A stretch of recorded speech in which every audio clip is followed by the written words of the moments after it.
யாருக்கெல்லாம் கோவில்கள் தேவைப்படும் அப்படின்னா, அயோக்கியன், ஊரை ஏமாத்துறவன், அடுத்தவங்க குடியை கெடுக்கிறவன், ஏமாற்றி பிழைக்கிறவன், இவனுக்கு மட்டும்தான் கோவில்ன்றதே தேவைப்படும். ஒரு உண்மையாக இருக்கிறவனுக்கு கடவுள் அப்படின்ற ஒரு தேவைப்பட மாட்டார்.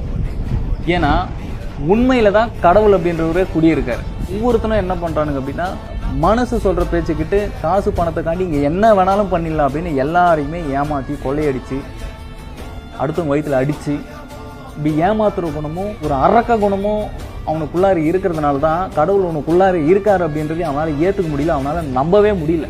நான் மட்டும் இல்லை, முன்னாடி வந்துட்டு போன எந்த யோகிகளாக இருக்கட்டும், மகான்களாக இருக்கட்டும், சித்தர்களாக இருக்கட்டும், ஞானிகளாக இருக்கட்டும், எல்லாருமே அவ்வளோ தூரம் படித்து சொல்லிட்டு போயாச்சு. இவனுக்குள்ள உண்மைன்னு ஒன்று இருக்குது, ஆனால் இவனால் உண்மையாக இருக்கவே முடியாது. இவனுடைய பிரச்சனையே இதுதான். இதனால தான் இவனால் கடவுள் தன்மையை உணர்றதோ இல்லை ஞானம் அடையிறதோ குவாலிட்டிஸ்